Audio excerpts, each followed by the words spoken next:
पढ़ा, सारे शास्त्र पढ़े, सारे धर्मों को जाना, धर्म गुरुओं को जाना, ये तो बात ही समझ में नहीं आई। छुरी वहां से उठाई और उनके हाथ में दे दिया। उसने कहा बेटा तुमको मालूम नहीं है, जब हम छुरी उठाकर दूसरे के हाथ में देते हैं उसको देने के दो ढंग होते हैं। एक तो उसकी पल्क होती है तीखापन, एक होते मूठ होती है। अधिकतर लोग जब छुरी उठाकर देखे हैं तो पल्क मूठ अपने हाथ में रखते हैं और तीखापन दूसरे को देते हैं। तूने उसका जो तीखापन था वो तो अपनी ओर रखा और मूठ मेरी ओर रखी। तेरे मन में इतनी करुणा है, इतनी दया है, तो तू निश्चित ही सफल होकर लौटेगा।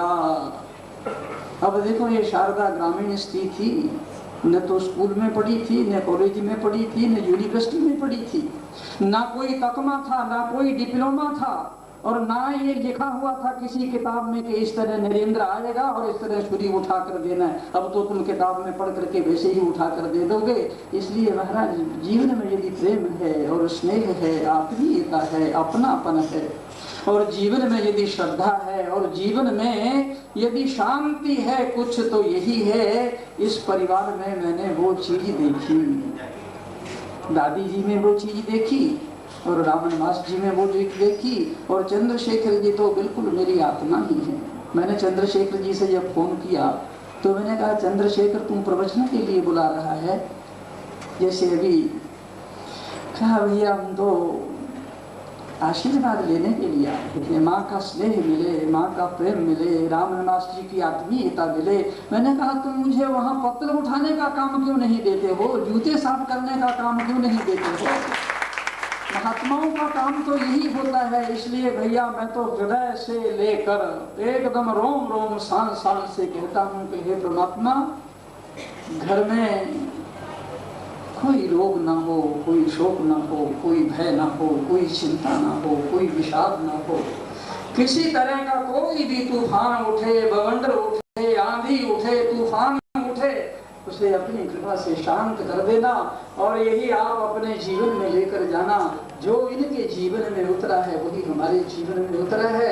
और जो महात्मा इस समय मंच पर बैठे हैं, मैं तो इनकी शरणों की धूल हूँ, शरणों की धूल। और स्वामी अखंडानंद जी जैसा तो महापुरुष मैंने विश्व में देखा ही नहीं, जिन पर उनकी कृपा बरसी, उनकी करुणा बरसी, उनका प्रसाद बरसा।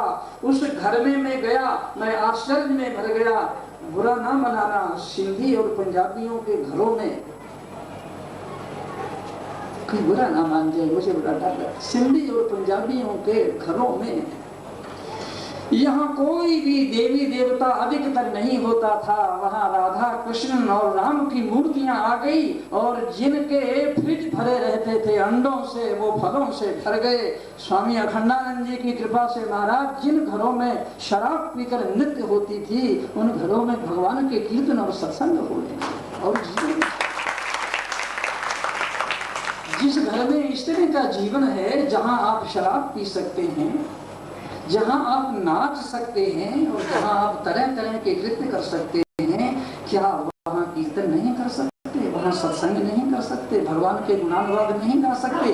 क्या आप वहाँ भगवान की चर्चा? स्वामी अखंडानंद जी की कृपा के अनुरोध से इस परिवार पर है। हम तो इस परिवार के एक सदस्य हैं, और देखो यहाँ आकर बहुत प्रसन्नता हुई है, इतनी शांति और संतोष मिला है मुझे। मैं तो समझता था कि मैं गैर हाजिर हो जाऊंगा, क्योंकि कुछ बीमारी इस ढंग की आ गई थी। मैंने खुद उनको फोन कर दिया था।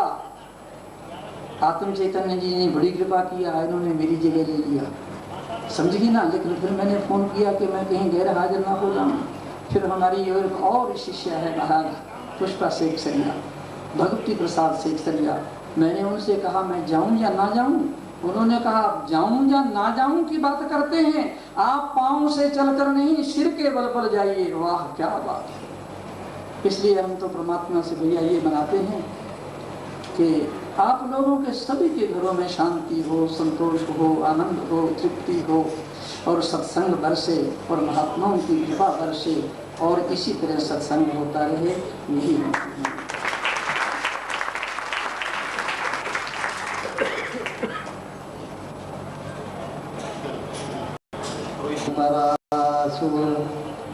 यद्भद्रं तन्न आशु कल्याणां निधानं कलिमलमथनं पावनं पावनानां पाथेयं यन्मुमुक्षोस्तपदि परपदप्राप्तये प्रस्थितस्य विश्रामस्थानमेकं कविवरवचसां जीवनं सज्जनानां बीजं धर्मद्रुमस्य प्रभोतु भवतां भूतये रामनाम। क्षत्रिय ब्रह्मनिष्ठ मंचाधीन स्वामी चरण परम सद्भागी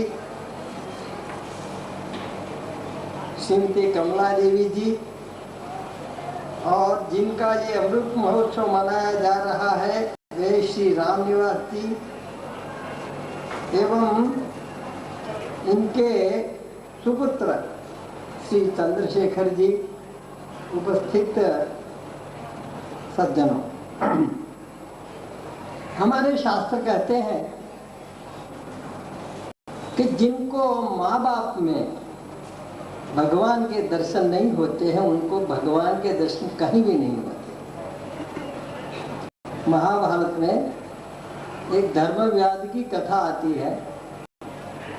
कथा तो बड़ी लंबी है, मैं अभी नहीं सुनाऊंगा आपको, लेकिन इतना जरूर कहूंगा कि वो धर्मव्याधी था एक मांस विक्रेता, लेकिन माँ बाप का परम भक्त होने के नाते उसके पास में एक बड़ा तपस्वी बोध लेने के लिए, ज्ञान लेने के लिए आता है और ज्ञान में वो कुछ नहीं दे सका। वो शब्द के द्वारा तो कुछ नहीं दिया उसने, लेकिन 2-3 दिन तक उसने जब देखा कि उसके घर में खटिया में पड़ी हुई एक माता और पिता, उनकी सेवा ही एकमात्र उसके जीवन का लक्ष्य था और न्याय और नीति के सदाचार से अपना जो परंपरा से प्राप्त था वो अपना धंधा करता था।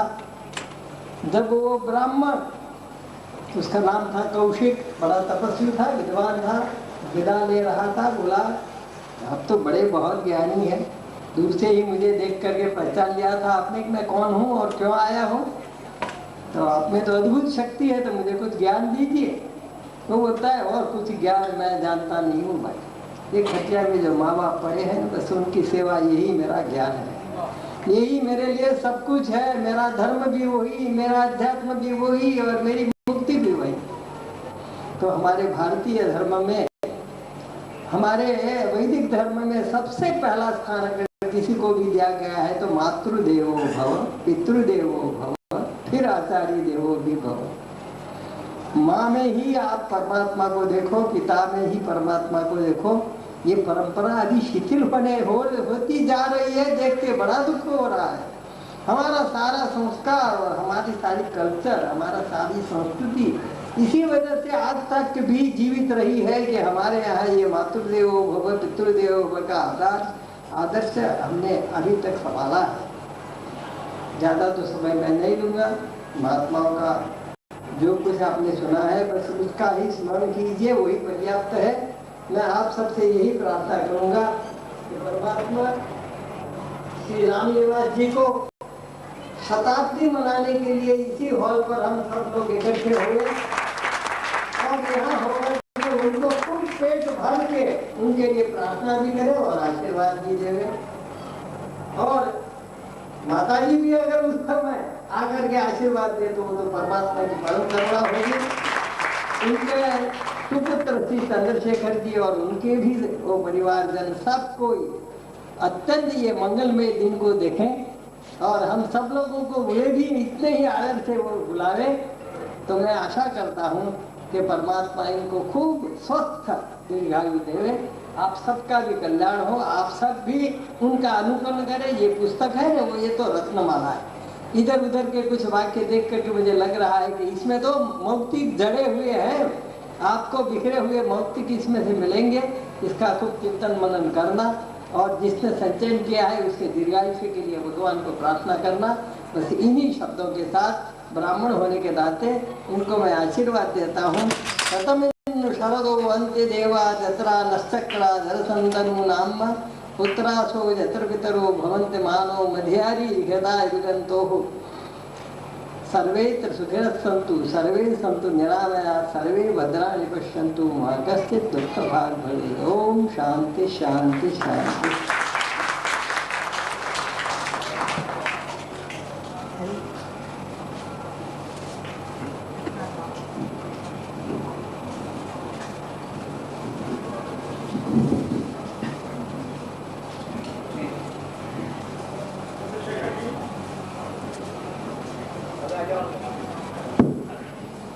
गुरु गोविंद दोनों खड़े काके लागू पाए बलिहारी गुरु आपने जिन गोविंद जी को बताया।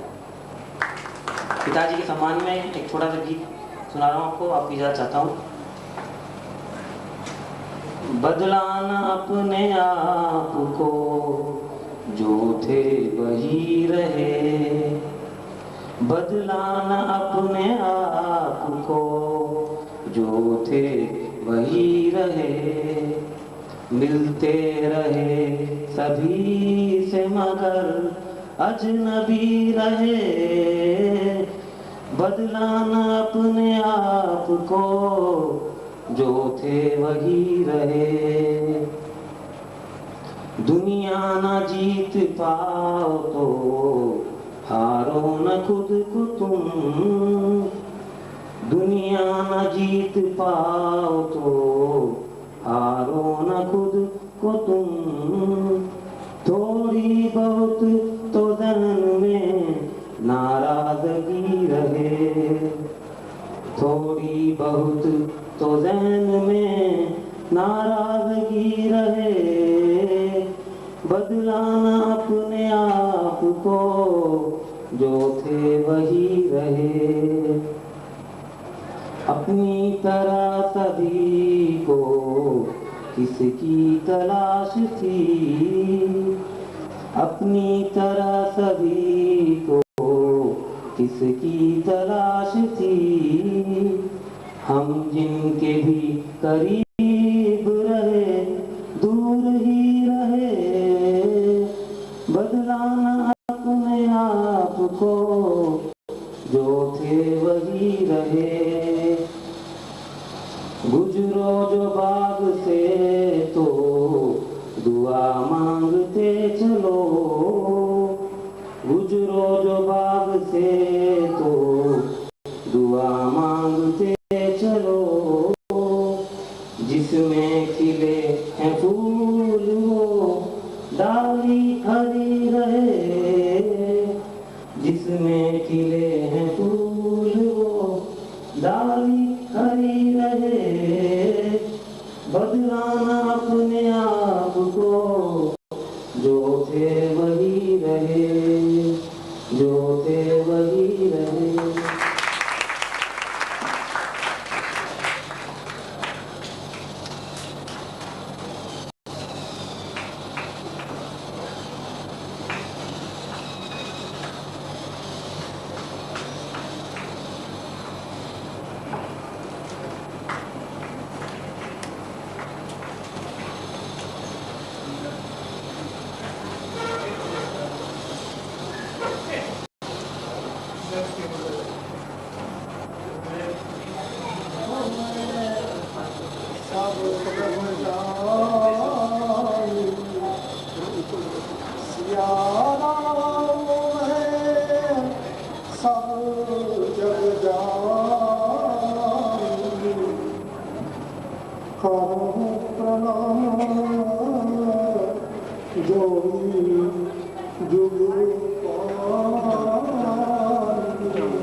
उपस्थित है सज्जनों, देवियों, संत समाज, ब्राह्मण देवता, सज्जनों,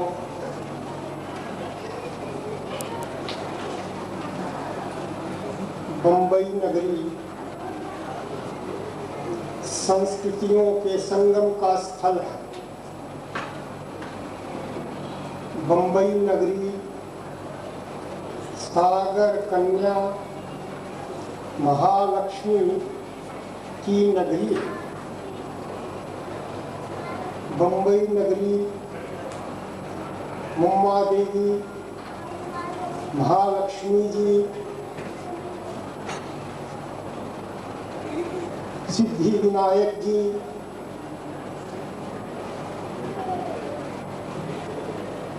पवन पुत्र हनुमान जी,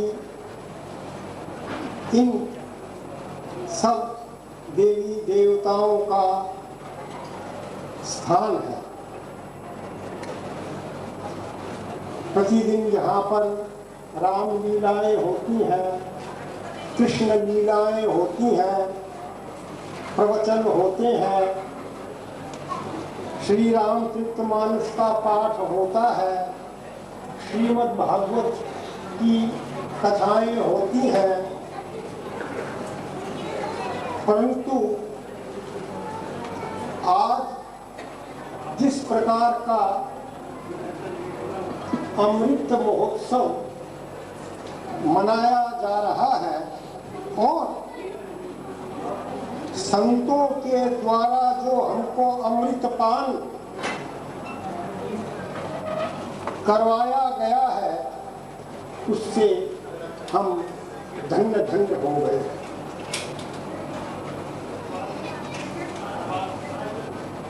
संत श्रोमणी तुलसीदास जी ने संतों के लिए तो बिनु हरि कृपा मिले नहीं संता, ये प्रभु की कोई असीम कृपा होती है तभी संतों के दर्शन होते हैं। मुद मंगल में संत समाजु, जो जग जंगम तीर्थ राजू, राम भक्ति जह सुरसई धारा, सरसई ब्रह्म विचार प्रजा। सज्जनों, ये जो संत होते हैं ये चलते फिरते तीर्थ होते हैं। इनमें राम भक्ति के द्वारा गोते लगाकर पार कर चुकी है। उनका आशीर्वाद, संतों के दर्शन, ये एक बहुत दुर्लभ उत्सव होता है जो कभी कभी सम्मिलित होने का शुभ अवसर होता है। ये समय अधिक नहीं कहने के हुआ करते हैं, कारण हमारे संतों ने हमको जो उपदेश दिए, जो सद्मार्ग दिखलाए, वो यदि हम कुछ भी ग्रहण कर सकेंगे तो हम भी अपने जीवन को सुखी, शांति, वृद्धि, उन्नतिदायक और धर्म पारायण बना सकेंगे। संसार रूपी भव सागर से पार करने के लिए यदि कोई सबसे उत्तम संत श्रोमणी तुलसीदास जी के ही शब्दों में बात कही गई है तो वो एक ही है, कलयुग केवल नाम आधारा, सुमिर सुमिर नर उतरे ही पार। जहाँ तक मेरा व्यक्तिगत सवाल है, मेरी तो दशा एक प्रकार उस तरह की है, माला जपऊं न कर जपऊं, जीवा जपऊं न राम, सुमिरन मेरा प्रभु करे मैं पायो विश्राम। तो केवल मैं तो इन दो शब्दों के साथ ही आपका बहुत बहुत धन्यवाद, आपका आशीर्वाद प्राप्त करते हुए संतों के चरणों में अपने मस्तक को नमन करते हुए अपना स्थान ग्रहण करता हूँ। परमात्मा से प्रार्थना करता हूँ कि इस प्रकार का आशीर्वाद हम सबको मिलता रहे, संतों की कृपा हमारे ऊपर सभी शांति।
है।